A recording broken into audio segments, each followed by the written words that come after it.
देखिए angle of contact क्या होता है, नंबर से लग रहा है कांटेक्ट का मतलब कहीं पर भी वाटर और सरफेस का, वाटर का जो मॉलिक्यूल है किसी सॉलिड सरफेस के कांटेक्ट में होगा, वहां पर एंगल क्या बन रहा है। तो हमने भी बताया कि जब वाटर को ग्लास के संपर्क में लाते हैं तो चूंकि वाटर और ग्लास के बीच में एडहेसिव फोर्स ज़्यादा होता है, इसलिए वाटर जो है ग्लास से चिपकता है। तो जो मेनिस्कस होता है कैसा होता है, मेनिस्कस कैसा होता है, कॉनकेव मेनिस्कस होता है। तो देखिए ज़रा समझिएगा, एंगल ऑफ कांटेक्ट की डेफिनेशन देखिएगा। ये हमने एक टब लिया, थोड़ा छोटा ले लिया, बहुत ज़्यादा गहरा टब हो गया। ये हमने एक टब लिया और इस टब में हमने, ये थोड़ा टेढ़ा लग रहा है, ठीक सीधा ही है, इसमें हमने एक ग्लास सरफेस ऐसे, एक ग्लास की रॉड ऐसे लगा दी, ये ग्लास की रॉड लगा दी, ठीक है। इसमें वाटर भरा तो वाटर ऐसे इसमें शेप बनाएगा ऐसे। अब जरा इस कांटेक्ट को देखिएगा, कांटेक्ट में एक तो आपका सॉलिड सरफेस है और एक लिक्विड सरफेस है।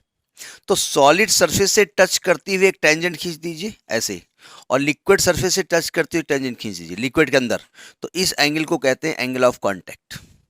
नहीं समझे, ऐसा इधर भी होगा, ये इसमें वाटर भरा हुआ है, मतलब लिक्विड के अंदर सॉलिड सरफेस जहां पर कांटेक्ट होता है, सॉलिड सरफेस के अंदर खींची गई टेंजेंट, और लिक्विड सरफेस, भाई कहीं पर भी अगर सरफेस ऐसा है और यहां टेंजेंट खींचोगे तो टच करते ही ये ऐसे लाइन आएगी ना, तो उसके एंगल, उसके बीच का जो एंगल होता है दोनों टेंजेंट के, उसको हम क्या कहते हैं, एंगल ऑफ कांटेक्ट।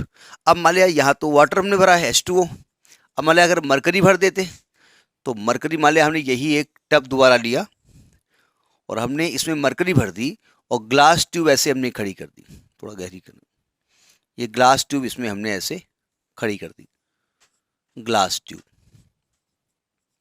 तो मरकरी का शेप ऐसा होगा ना, ऐसा। तो देखिए ये ऐसा होगा, ये इसका पॉइंट ऑफ कांटेक्ट है। तो कांटेक्ट के पॉइंट पे ग्लास पर जो टेंजेंट खींची गई मरकरी के अंदर और ये जो खींची गई, ये एंगल ऑफ कांटेक्ट होता है। यानी कि जो लिक्विड इसको, इस पर एडहेसिव फोर्स ज्यादा होता है उनका एंगल ऑफ कांटेक्ट एक्यूट होता है, और जिनका एडहेसिव फोर्स नहीं होता है, कम होता है, उसका एंगल ऑफ कांटेक्ट ऑब्ट्यूज होता है। थोड़ी थ्योरी लिखिएगा, the angle inside the liquid, the angle inside the liquid,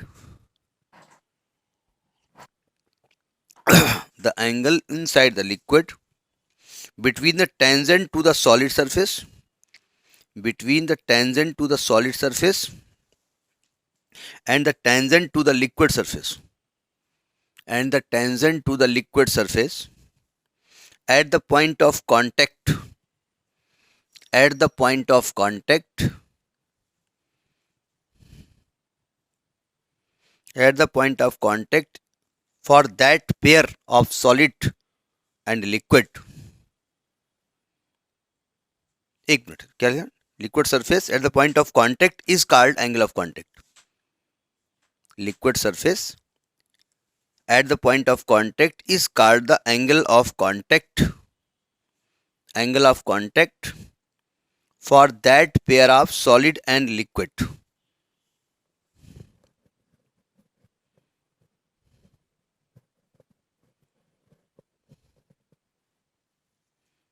अब जो जो लिक्विड किसी सॉलिड को गर्म, मतलब वो वेट करते हैं, गीला करते हैं, उसे चिपकते हैं, वो एंगल ऑफ कांटेक्ट एक्यूट होता है। जो उसे चिपकते नहीं, मतलब जिनका एडहेसिव फोर्स नहीं होता है, उनका एंगल ऑफ कांटेक्ट ऑब्ट्यूज होता है। पैराग्राफ चेंज कर लिखिए, the angle of contact, the angle of contact for those liquid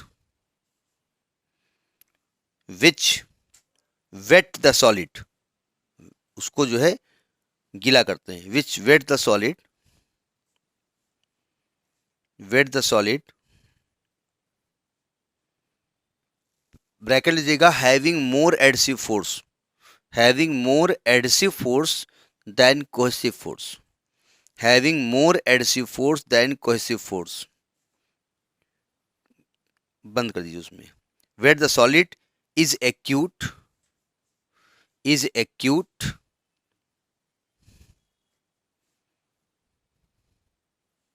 और दूसरे में लिखिएगा, the liquid which do not wet the solid, which do not wet the solid, bracket लीजिएगा, adhesive force is much less than cohesive force.